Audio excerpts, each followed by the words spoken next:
So okay, so you worked for Innovations International Incorporated for. Still do. Okay, I still have so that relationship. all right. Now in 1993 you got married, right? I did. And well, tell us how you met your husband. I've always known my husband, so I didn't meet my husband. I grew up with my husband.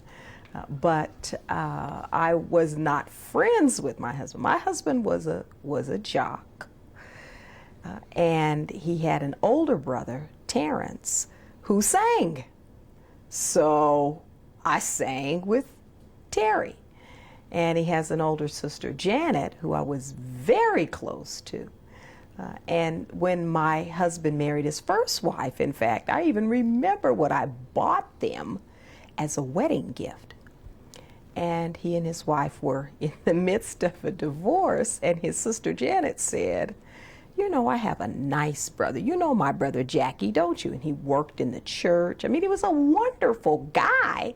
He just wasn't on my radar screen. I knew his mother, I knew his father. But I said to his sister Janet, I said, "You know, your brother is a nice guy, and in fact, he would be good for my cousin Paula." And my sister-in-law said, "Fool, you need somebody for yourself." And I said, "Oh, I hadn't thought about that." Again, it wasn't that I didn't think he was a worthy candidate or anything. He just hadn't appeared on my radar screen. So I'm sure she was doing the same kind of talk to him. So a couple of Sundays later, he approached me and asked me out, and we've been together ever since. Okay, okay. So yeah, so you actually grew up together in the same neighborhood and everything? Everything. Okay. Just we didn't, interesting enough, although we were in the same neighborhoods and we traveled in the same circles, we weren't together. We didn't do things together because he had his little set and I had my little set, but I knew who he was. I was very aware of him, although we didn't, our paths didn't cross a whole lot other than at church. Okay. So did it take you long to get married after you started going out? A couple of years. Okay. Yeah, we dated a couple of years. We were very good friends, and I felt it was very important that he have time. I had no interest in being a rebound for anyone. So we were just very, very good friends. And in fact, he was a great guy. He was a great guy. And he is still a great guy. Oh, we've got a phone. Okay. Okay, now in 1994, well, all the way, now you finally opened up private practice as an attorney, right? Actually, I went to work for the Salt Lake Legal Defender's office. And what year is that? After I had my second child in 95. Okay. Oh, okay, 1995. Mm-hmm. And stayed with LDA until I took the bench. Okay. Legal Defenders Association. Mm-hmm. So that's a criminal practice, criminal defender practice. Now, how is that? Now you're assigned to people that really can't defend themselves, right? Well, you are assigned to people who are impecunious. Okay. Impecunious means you don't have any money, right? Yes. Okay. Yeah. That's what it means. You don't have any money. Oh, well, there has to be some stories, I guess, associated with this job.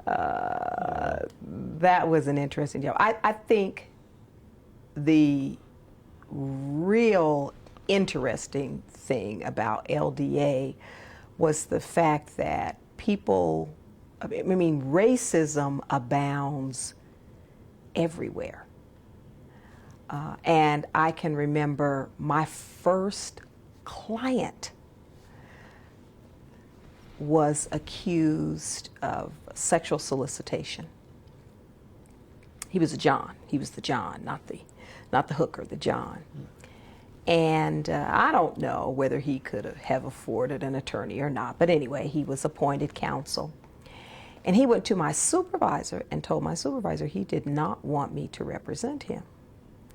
And my supervisor came to me, he was a young man, and he said, "I don't know if it's because you're a woman or I don't know if it's because you're black, but this person does not want you to represent him, and if you don't want to represent him because of that, you don't have to. We'll let you make the call. Well, of course, I chose to represent him. I thought, now you will not doubt my skills and my ability because of my gender nor my color. I will represent you and represent you well. So, of course, when he won at trial, I think it was 24 red roses, and I still have the card. And I thought, this is what you face. Very interesting situation. Okay. I would guess that often minorities are in a situation where they need free legal help. I had a fair amount of my caseload that was represented by minorities, but I also had a pretty good percentage of white defendants. And again, my first client was a white male. Mm-hmm. Okay. What is the? I guess what's what's the crime rate here in Salt Lake City? Is it high or low by comparison to other places? It's a little lower than the national average. We do a good job of keeping the lid on certain types of crimes, but just like everywhere else in the country, there's some things that we're seeing an increase in. We saw a big increase for several years in gang violence. There was a large crackdown on that, and we've seen some decline. We are still seeing a big increase in crimes that are drug related, that has to do with the meth trade. Drugs have always brought about crime, but different types of crime depending on which type of drug was popular at any given period in our history. And so, now we're seeing the big meth explosion. And the thing that's interesting about meth is that you're seeing lots of women involved in the meth trade. And, so you're seeing a different kind of person come through the system than we've seen in the past. Yeah, I've heard, I guess, from what you see in the news, there's a lot of home laboratories making meth.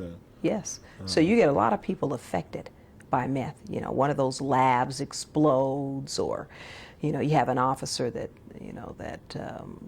busts a home meth lab, all the cleaning that has to be done, and it's unlike some of the other drugs. It doesn't have to be grown and imported, right? Right. It's just It's cheap to make. Some chemicals. It's cheap to make. It's easy to make. Any backyard chemist, or less than even that, can figure out the ingredients and make meth. It's very cheap to make, but of course very deadly, very dirty. Okay. And it seems to be a drug of choice. Seems to be more popular amongst lower class white people than. Yes. Yes. Okay. Lots of mothers, homemakers, we're seeing getting involved in meth because it's highly addictive.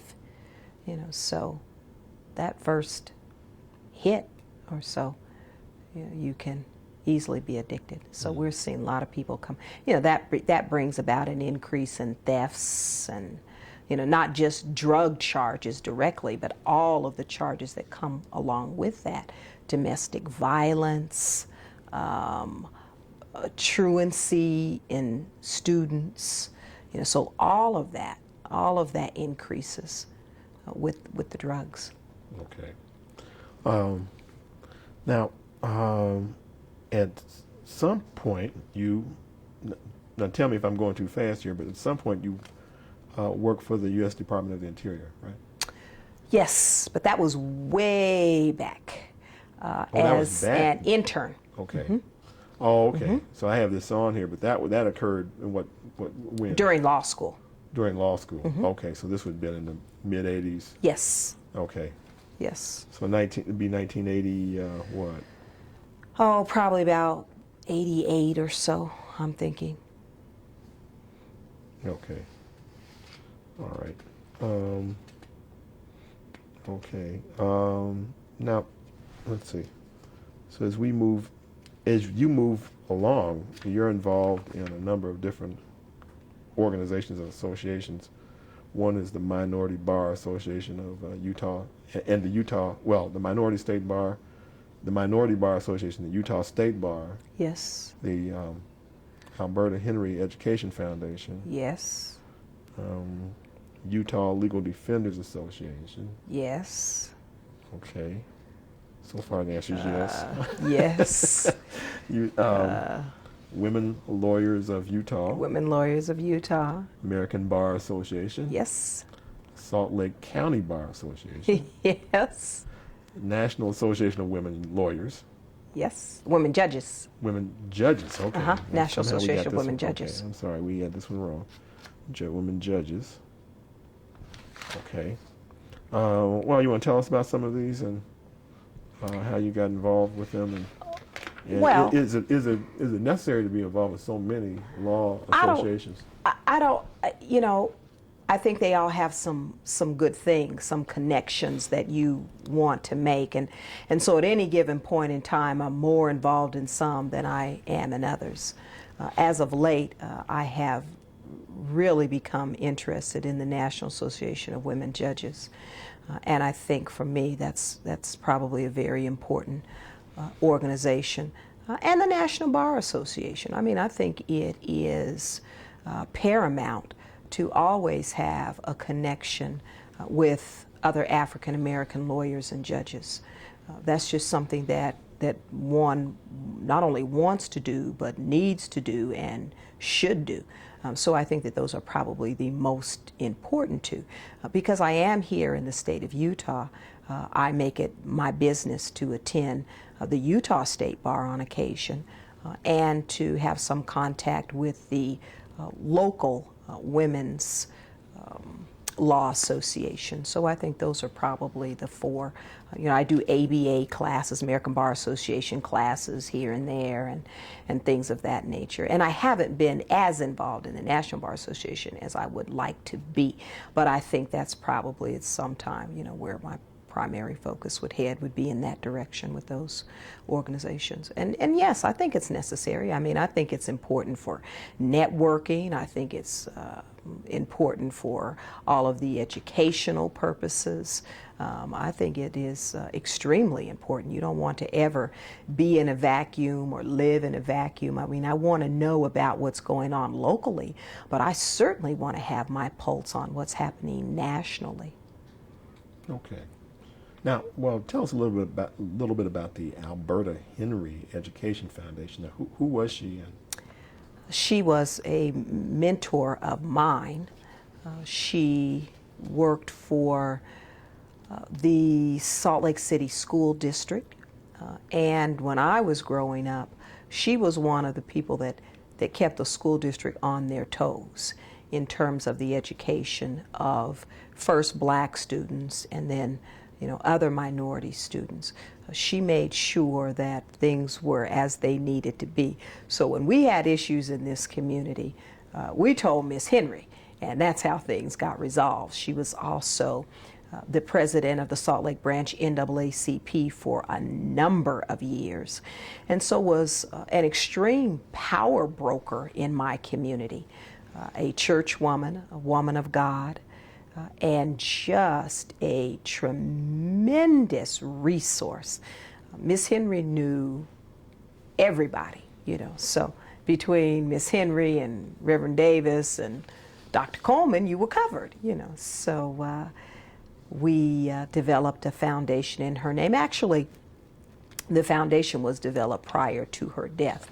She thought that education was something that she wanted to be involved in.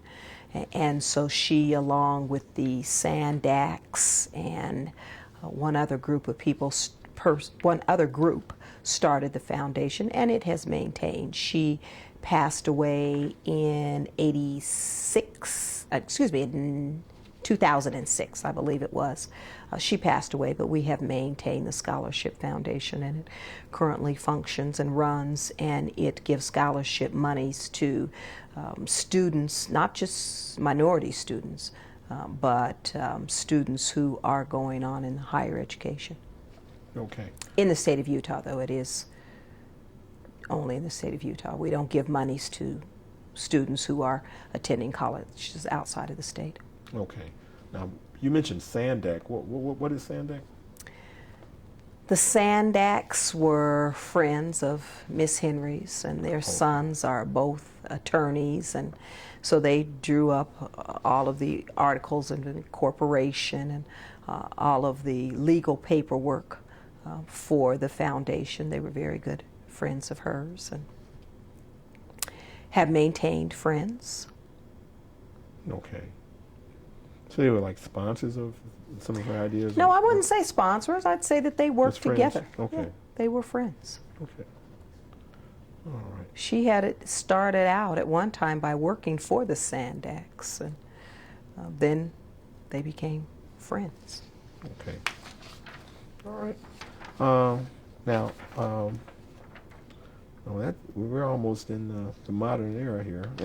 Just about. So, before we go to your, let's see. Have a number of awards. Let's see.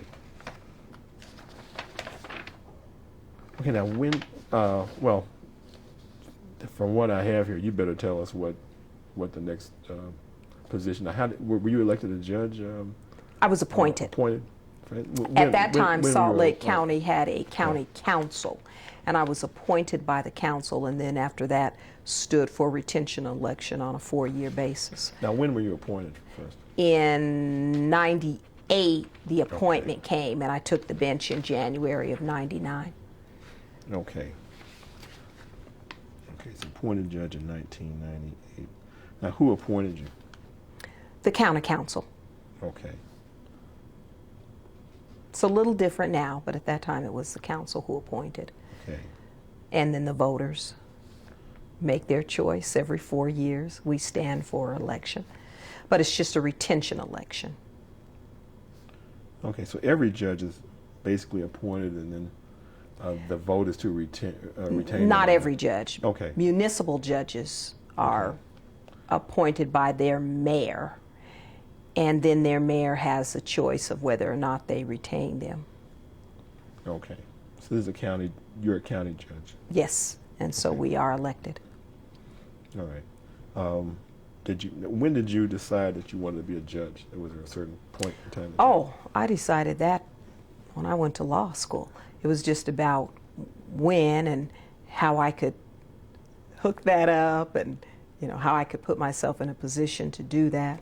I've always, once I decided that I wanted to pursue the law and be a part of the whole legal field, I knew that ultimately that's where I wanted to be.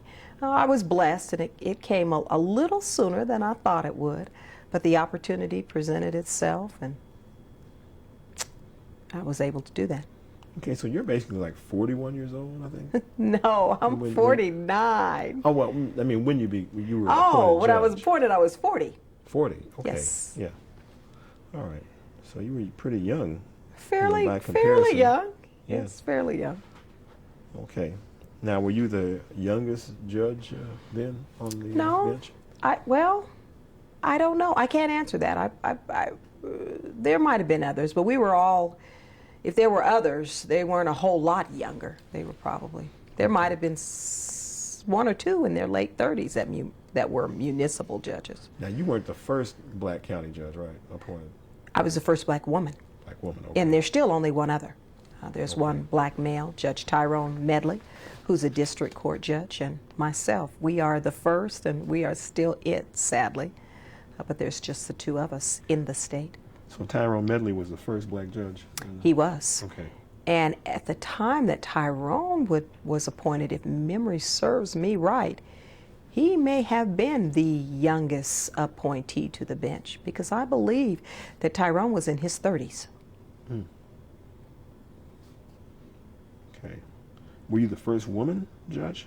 First black woman. Black woman. No, there okay. were other women. All right. But there were no African American women.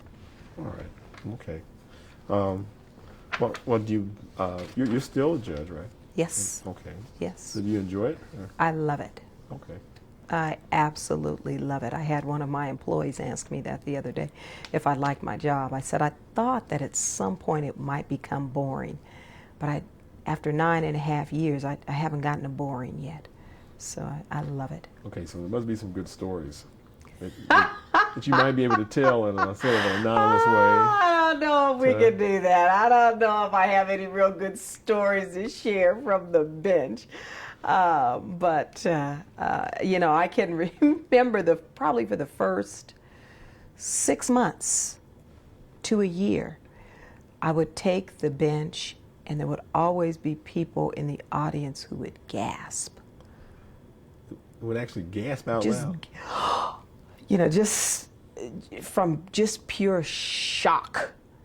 Now it's old hat, but it was very interesting about those first 6 to 9 months, And I can remember that I had one gentleman who came in. I've only been asked to recuse myself from a case once. And that's something that a judge takes very seriously. If someone asks me to step down from a case, I'm really going to consider that. And a gentleman came in and he said that he wanted me to recuse myself. And I brought him back and I said, okay, I'm willing to look at that, but can you tell me why? And he said, yes. He said, because I saw you. I saw you in the hall and I saw you looking at my hat. And I said, what kind of hat was it? I don't quite remember that. And he said, you remember my hat? I said, can you show me your hat? And he showed me his hat, and it had a Confederate flag on it. And he assumed that because he was wearing a hat with the Confederate flag, that he was in trouble. Yes, I said, sir, I'm more than willing to step down from this case, but I have to tell you, I don't remember seeing you or your hat. I see hundreds of people in a day. I don't remember riding the elevator with you. I don't remember anything about it. He said, are you sure? And I said, absolutely. And he said, well, then I changed my mind. I might have been wrong. But I thought he made that leap, automatically that he was in trouble. It kind of tells you what people who wear the hats are thinking in Yes. some ways. Yes. No, it's no accident. No accident. No accident at all. But very interesting job. And it's interesting every day. It seems to always change. It's never boring. And I enjoy the job. I enjoy the level of court that I have because as a county judge, I only see misdemeanors. So I don't have to send anybody to the gas chamber or put anybody away for a long period of time. And it seems to just bode well for me and my philosophy. It's amazing how many people come up to me in public and say, do you remember me? No. They say, you were my judge, and I always say, well, are you doing okay? Do you think we treated you fairly? Do you think we treated you with respect? And I have yet to have a person come up to me and say something in anger. And there are a lot of people that I find very high, that I send to jail, that I send to programs, that I do all kinds of things to. But my philosophy is that you treat people with respect. I don't care what they're coming in there for. I get people that come from the prison. I get all kinds of people. But there's still Mr. or Ms. or Mrs. In my court. I call them by their name. I try and get their name right. If it's a name that I have a hard time trying to pronounce, I ask, how are you today? All of those kinds of things. And I find that it works well. People respect you when you respect them. So you think people really respond to being treated fairly, whether they're guilty or innocent? Absolutely. Absolutely. Yes, it's all about fairness. They want to know that I listened to them, that I heard them, that I gave them an opportunity, and whatever the sentence is, they're fine. I'll sentence somebody to 30 days jail, and they'll say thank you, and that's always amazing to me. And say thank you. Okay. What can you describe for us your most difficult case? My most difficult case. I'm sure that the most difficult cases, so group of cases, not a case in particular, but my most difficult group of cases is, the cases that you have when someone's standing there saying, I'm the only caretaker for my children, and, if I go to jail, somebody's going to take them away. Can't you give me another chance? Those are the most difficult kinds of cases that one runs into. And for me, it goes back to something I talked about earlier, those issues of responsibility and accountability. And I quite simply say to people, those are things that you needed to take into consideration before you got to this point. I realized that life happens. People get sick, people lose jobs, people die, issues come up, but you still have a responsibility. And I'm very clear with people when they come to court. I say, if something happens, if something occurs, and you can't meet your obligation to me, whether it's, to get a class done or to pay your fine on time, you need to let us know ahead of time. If we can work with you further, we will. But if you come in here to me 6 months later and tell me that your mother was terminally ill and you had to care for your mother, I'm not going to hear that, because at that point that's an excuse. So it comes back to that whole responsibility. But you'll get people that are crying and that they're desperate. That. But you have to do what is necessary. You have to hold people accountable. Okay. Now, do you have what you would call a judicial philosophy? Again, my philosophy would be to treat everybody with respect. That is my judicial philosophy. Be they attorney, be they defendant, the people that I work with, you treat people with respect. Okay. Now, are you, do you aspire to any other public office, or do you have what are your future plans? At this time, my future plans are to raise my children and make sure that my children are productive citizens. And once that's done, I may look at some other things. But this has been a wonderful job to be a professional person and to be a mother and wife. It is equally as important to me to be there for my children, and this job has allowed me to do that. And so, those little people are really number one. So they are my vocation, my avocation. They're what matters, and certainly whatever I would do career-wise, it has to be second. So for right now, this is just fine. Okay. We're going to pause here and change tape again. Oh, okay.